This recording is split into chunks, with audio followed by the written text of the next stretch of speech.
Hey everyone, welcome back for another deep dive. Today we're tackling something I know a lot of you are interested in, how to up your college teaching game. So we're going to be diving deep into Norman Eng's book, Teaching College, the ultimate guide to lecturing, presenting, and engaging students. If you're looking for ways to move beyond those traditional lectures and really get your students fired up, you are in the right place. It's a fantastic resource. Yeah. Eng's book really does offer a ton of practical advice for making your college classes more engaging. It's like Yeah. he's giving you a toolbox to use right away. Yeah. And we're going to uncover some really great techniques today for crafting lessons that students will actually, remember. He even gives you some templates to help you structure those lessons effectively. I like that, a toolbox. Yeah. I think that's a great way to put it. And Eng doesn't shy away from addressing the elephant in the room. Oh. The problem with those long, sometimes boring lectures, the kind where the professor just drones on, glued to their PowerPoint slides. Oh, yeah. We've all been there, right? Definitely. On both sides of the equation. Exactly. And it turns out there's a scientific reason why our eyes tend to glaze over after a while. There is. Research has actually shown that students' attention really starts to fade after about 15 or 20 minutes. That's not very long. It's not very long. And here's the real kicker. Students retain a whopping 70% of information in the first 10 minutes of a lecture. But get this, only 20% in the last 10 minutes. Pretty big difference there. Wow. Yeah, that is a big difference. So what can we do about that? How do we keep students engaged for the entire class period? Well, Eng's got some really great ideas. One thing he suggests is, instead of letting those last 10 minutes just kind of fizzle out, use them for a quick pop quiz, Oh, interesting. focusing on the lecture's key takeaway. So active recall. Active recall, exactly. He's saying that's a much better use of time than just talking at students. And it forces them to actually engage with the material on a deeper level. That makes a lot of sense. It's not just about sitting there and absorbing information passively. It's about actually doing something with it. Exactly.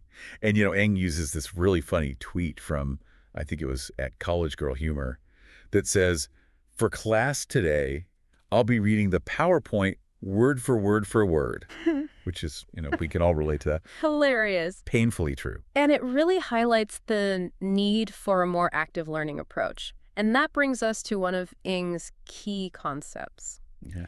the you, y'all, we approach. Yeah, I like that. It's all about getting students involved from the very beginning. Yeah. And it's really about flipping that traditional lecture on its head. So instead of students just sitting there passively absorbing information, they're actively grappling with a problem, concept individually. That's the you phase. Okay. Then they move on to collaborating in small groups to kind of, hash it out. That's y'all. Okay. And then finally, it all comes together in a teacher-led discussion to synthesize what they've learned. And that's we. I love it. So it's like a carefully choreographed dance that leads to a much deeper understanding. Exactly. And Eng provides a couple of really great examples of this in action. One that stands out is physics professor Carl Wayman. He actually has his students design a better roller coaster before diving into the actual physics behind it. Okay, so they're encountering the need for the physics concepts before they're actually learning the theory. Precisely. Oh, that's interesting. Yeah. So it makes it much more relevant. Makes right those now. concepts much more relatable and memorable. Wow. And then another example he gives is biologist Scott Freeman. He had his students solve a muscle movement problem. And in the process, they actually discovered trigonometry methods. So who knew muscles and trig were so closely linked? It's a good point. I mean, we so often present these concepts in isolation, and what Ng's suggesting is let's show students why they need to know this stuff first, then we can dive into the theory. Yeah, it's brilliant. Spark that need to know. Yeah, absolutely. Now, here's where things get really interesting. Okay. Ng introduces this idea of a marketer's mindset. Now, that might sound a little strange at first, but it makes sense the more you think about it. It does. What do you think? He's basically urging us to think of our students as, like our target audience. So just like a marketer creates an ideal client profile, he suggests we develop an ideal student profile for our courses. So we're not just thinking about basic demographics like their age or their major. We're really trying to understand what makes our students tick. What are their motivations? What are their goals? What keeps them up at night? Exactly. And a crucial part of this is identifying their big picture goal. What are they ultimately hoping to achieve? Beyond just passing the course. It's their why, the driving force behind their learning. Exactly. And for example, Eng shares how his child development students, they wanted to become effective teachers. They weren't just there to memorize facts. Right. If we can tap into that why and show them how the course content connects to their bigger aspirations, You're golden. we're golden. All right, so we've talked about the shortcomings of traditional lectures. We've touched on the power of active learning with you, y'all, we, and now this whole marketer's mindset thing. But let's move on to something that might surprise you. Eng believes even the syllabus can be a tool for engagement. Yeah. Most people just see it as that dry list of rules and deadlines. But Eng wants us to think bigger. Okay, so we're not just talking about using bullet points and white space to make it more readable. Readability is important, but he's suggesting we craft a compelling course description that actually raises intriguing questions relevant to the student's field. You know? So instead of just giving them a dry technical overview, we're going to hook them with a question that makes them go, I actually want to know the answer to that. I love it. It's brilliant. It's about sparking their curiosity from the get-go, even before the class even starts. And I also really like how he emphasizes using friendly and approachable language throughout the syllabus. Yes. Simple things, like replacing the word student with you just makes it feel more personal, more engaging. Okay, so we've talked about the problem with lectures, the power of active learning, and even the unexpected potential of the syllabus. But let's be realistic. You can't completely ditch lectures, can you? Ing acknowledges that. He says lectures should be just one tool in our arsenal.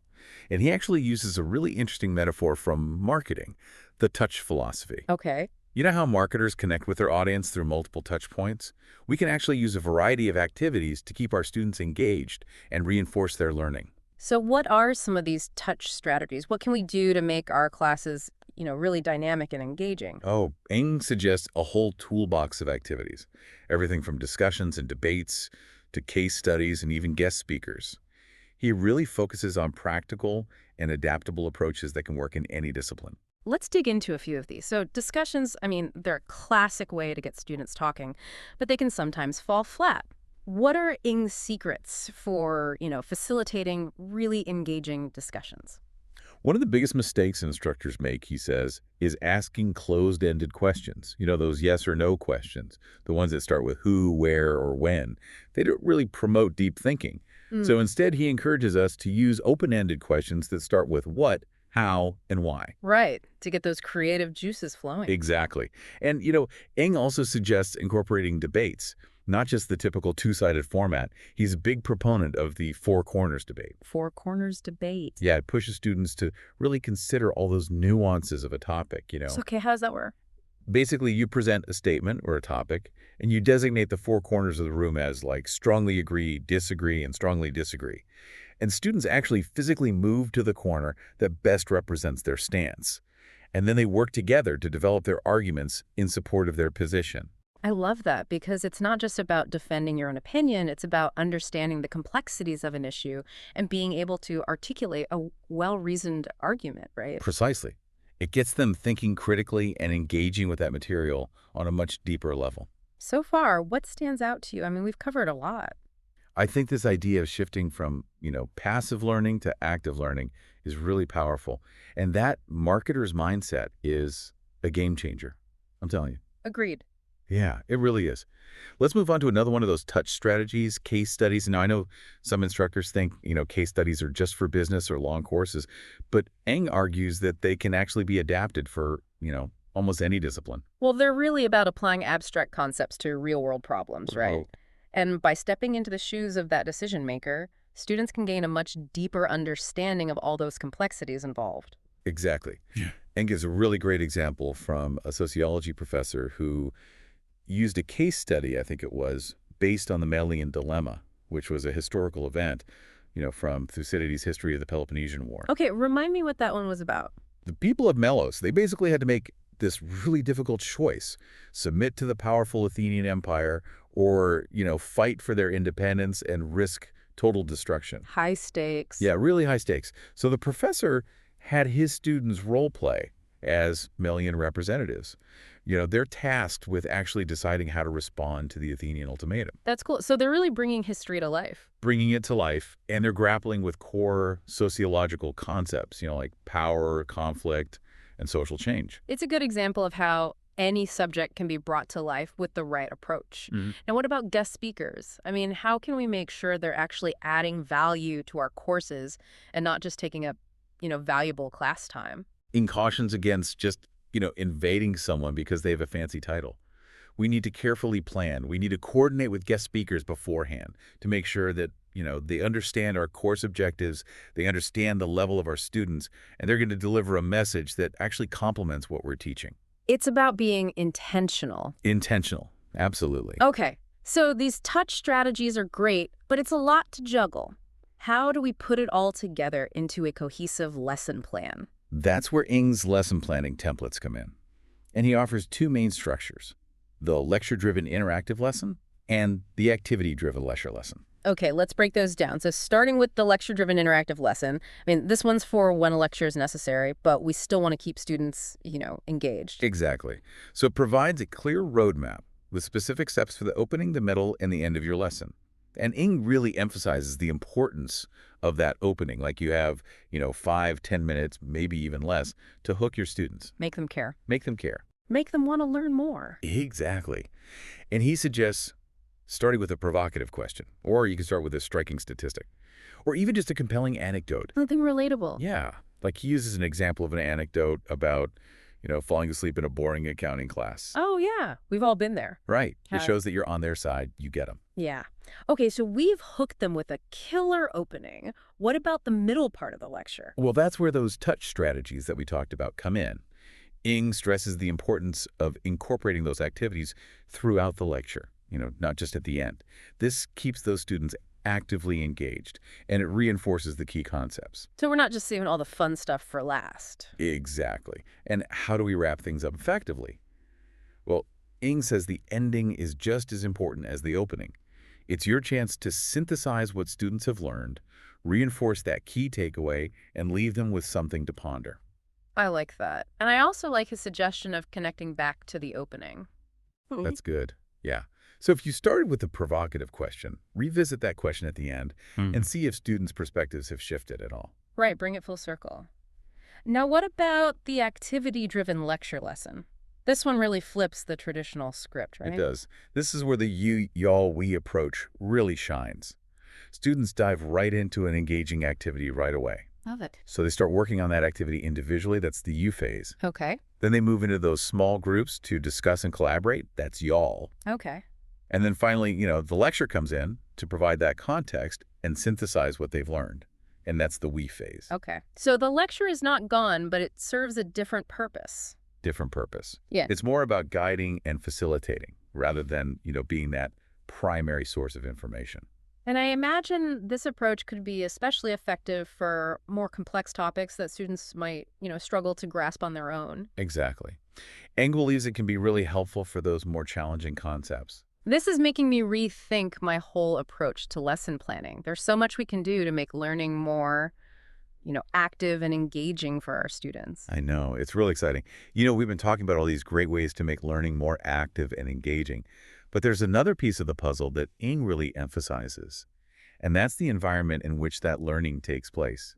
He says creating a supportive and inclusive learning environment is just as important as those, teaching methods we use. It's about creating that sense of belonging. Belonging. Yeah, where students feel comfortable, taking risks, sharing their ideas, even making mistakes without fear of judgment. Exactly. He calls this creating a culture of care. A culture of care. Yeah, and it's not about, being overly sentimental or anything like that. It's about those small but significant gestures that really communicate respect and empathy and just a genuine belief in our students. So what are some of those gestures? I mean, how can we make our classrooms, feel more welcoming and supportive? Well, he suggests simple but powerful things like, learning students' names, using them regularly, providing clear and constructive feedback, and just being available and approachable outside of class.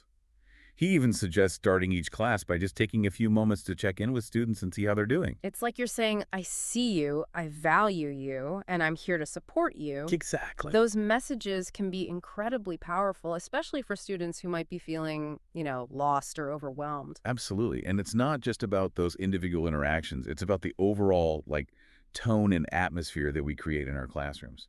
Ingo also emphasizes the importance of explicitly addressing issues of diversity and inclusion.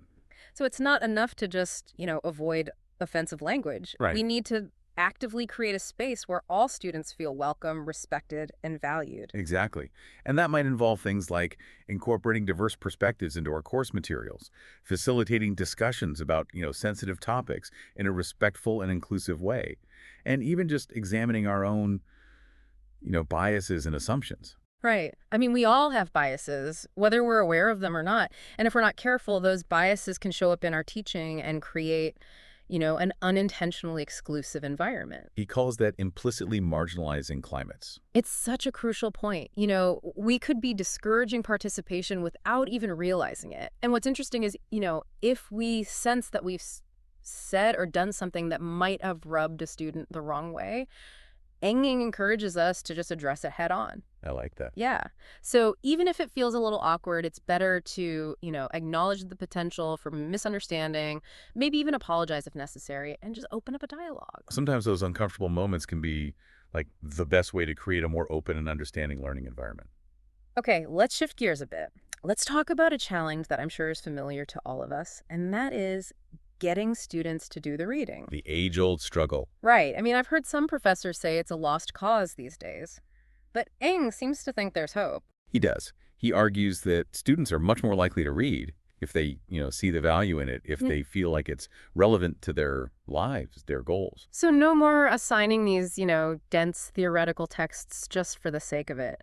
We need to really think carefully about why we're assigning each reading, how it connects to the big picture of the course. And make sure those readings are accessible and engaging. Mm-hmm. Students need to feel like they can actually understand the material. And if it's a challenging text, provide them with, some scaffolding to help them along the way. You can lead a horse to water, but you can't make a drink, right? But if the water's clear and refreshing and easy to reach, that horse is much more likely to take a sip. I like that. Okay, so we've assigned these, carefully chosen readings, but how do we actually know if students are understanding the material? Well, Eng is a big advocate for regular assessment, both formal and informal. And he's not just talking about those high-stakes midterms and finals. He suggests using a variety of, low-stakes assessments throughout the course to kind of check for understanding, make sure you're adjusting your teaching as needed. I've heard about those exit tickets, where you ask students to write down one key takeaway from the lesson or, identify an area where they're still confused. It's a quick and easy way to get a pulse on where they're at. Exactly. And Eng reminds us that assessment isn't just for our students. He suggests, regularly asking students for feedback on our teaching style. The clarity of our presentations, the effectiveness of the activities we're using. Right, getting that student perspective. He even provides a template for an end-of-semester feedback survey. That could be really valuable, but also a little scary, I'd imagine, to hear, constructive criticism. It can be. But it's so crucial for growth. By being open to that feedback, we show our students that we're really committed to creating the best possible learning experience for them. And you're right, those questions he recommends, like, were the learning objectives clear? Or what suggestions do you have for improving the course? I mean, those are gold. They are. It's moving from that general, how'd I do, to really targeting those areas where you can improve, better meet the needs of your students. Okay. Let's tackle something that I think is, the holy grail of teaching. Boosting student participation. Yeah. I mean, we all want those lively, engaging classroom discussions, but sometimes it feels like pulling teeth. You can. What are some of Ing's secrets for, turning things around? Well, he's got a whole bag of tricks. One of his favorites is that, the think, pair, share technique. Oh, the classic think, pair, It's just a classic for a reason. Students get that chance to, process the information individually, discuss it with a partner, and then share their thoughts with the whole class. It's a great way to get everyone involved, especially those who might be hesitant to, speak up in a large group setting. Now, I've also heard a lot about cold calling, but that one always feels a little intimidating, I think, for both, the instructor and the student. It acknowledges, the potential pitfalls of cold calling. Yeah. But he believes it can be an effective tool when it's used thoughtfully. And the key is, creating that classroom culture where students don't feel like they're being, put on the spot or penalized for not knowing the answer. Right, so it's not about catching them off guard. It's about setting the expectation that everyone is, expected to be actively engaged with the material. Exactly. A culture of shared accountability. And he emphasizes the importance of following up with students after they've been cold called. Yeah. So if a student stumbles, they give an incorrect answer, you don't just move on, you provide them with, support, clarification, encouragement. It shows that you're genuinely invested in their learning, not just trying to, make them feel bad. Exactly. Yeah. And that leads us to that, the follow-on technique. Follow on. Yeah, it's a really simple but effective way to, keep the conversation flowing and encourage that deeper thinking. So after a student responds to a cold call, you ask another student to kind of elaborate on that answer or offer a different perspective. So you're building on each other's ideas. Building, creating a more dynamic discussion. Right. Now, what about those times when a student starts to, ramble or go off on a tangent? Eng has a great phrase for these moments. He says, positively but unapologetically redirect. I love that. So you're acknowledging that their contribution is valued, but you're also, keeping the discussion on track. Exactly. What are some phrases that we could use to do that? Well, he suggests things like, pause there for a minute, Jamie. I want to make sure we connect this back to our discussion on, or, that's an interesting point, Michael, but I'm going to redirect this back to simple things like that. It's about being respectful but firm. And, if we're clear about our expectations for participation from day one, it makes those redirects a lot easier. Absolutely. That includes providing, clear guidelines for how to participate respectfully, how to build on each other's ideas, and how to disagree, constructively. And of course, we need to model those behaviors ourselves. Right. Lead by example. Okay, so we've talked about think, pair, share, cold calling, follow-on questions. What else does Eng suggest for, boosting participation? Well, he also reminds us to vary our questions along Bloom's taxonomy. Bloom's taxonomy, yeah. It's that framework that categorizes, different levels of cognitive skills. So it goes from remembering and understanding at the lower levels to applying, analyzing, evaluating, and creating at those higher levels. So by asking a variety of questions that target different levels of thinking, we're pushing our students to, go beyond just recalling facts. Exactly. Yeah. We want them to think critically and creatively about the material. Now, this might sound a little controversial, but Eng also cautions against accepting all opinions as equal. Okay. That is a little provocative. I can see where he's coming from, though. Yeah. It's not about, shutting down diverse viewpoints or stifling debate. It's about encouraging students to, think critically about their own opinions, to back up their claims with evidence and to be open to changing their minds when presented with new information. It's about moving from simply expressing an opinion to actually developing a well-informed argument. Exactly. And he provides a really helpful breakdown of, the different types of assertions that we often hear in classroom discussions, like facts, opinions, beliefs, preferences, assumptions. And he encourages us to, help students understand the difference between these types of statements and really ground their arguments in evidence and logic. I like how he talks about the vividness effect. Oh, yeah. That tendency to, give more weight to our personal experiences than to empirical data. It's a fascinating cognitive bias that can really, warp our perceptions. It can. And it's something that we need to be aware of, as both instructors and learners. We all need to be, critical consumers of information. We need to evaluate the credibility of sources and be wary of those, emotionally charged narratives that can sometimes cloud our judgment. It sounds like Eng is a really strong proponent of, active learning, but he also acknowledges that lectures can still be a valuable tool if they're used strategically. Absolutely. And he even offers, some tips for making those lectures more engaging and effective. One of his key recommendations is to incorporate storytelling. Because stories are powerful, right? I mean, we remember narratives much better than we remember lists of facts or, abstract concepts. Exactly. And he suggests some creative ways to do this, like retelling research studies as stories. Ooh, that's a great idea. So instead of just presenting those dry findings, you could actually, frame those studies as narratives, with characters and conflict and resolution. Right. That makes them more memorable. And he also encourages us to be more mindful of, our body language and our vocal delivery when we're lecturing. It's easy to forget about those nonverbal cues. It is. But they make a huge difference in how students perceive us and how engaged they are with the material. He suggests, using gestures, varying our tone of voice, making eye contact with students to convey, that enthusiasm and energy. And remember, don't hide behind the podium or, read directly from your notes. Project that confidence, And passion, too. passion, and don't be afraid to use humor. Humor. A well-placed joke, a funny anecdote can really lighten the mood, and I think it can make the material more memorable. It can, and it also helps create a more relaxed and supportive learning environment. Now, speaking of creating a more engaging and dynamic learning experience, what about technology? I mean, technology is such a huge part of our lives these days. How can we leverage it effectively in our classrooms? Yeah. I'm ready to move past death by PowerPoint, so what does Eng suggest? Well, he actually devotes an entire chapter to exploring the role of technology in teaching. And he acknowledges the potential pitfalls, but he's also, really enthusiastic about the possibilities. His main message is use technology in ways that enhance learning, not distract from it.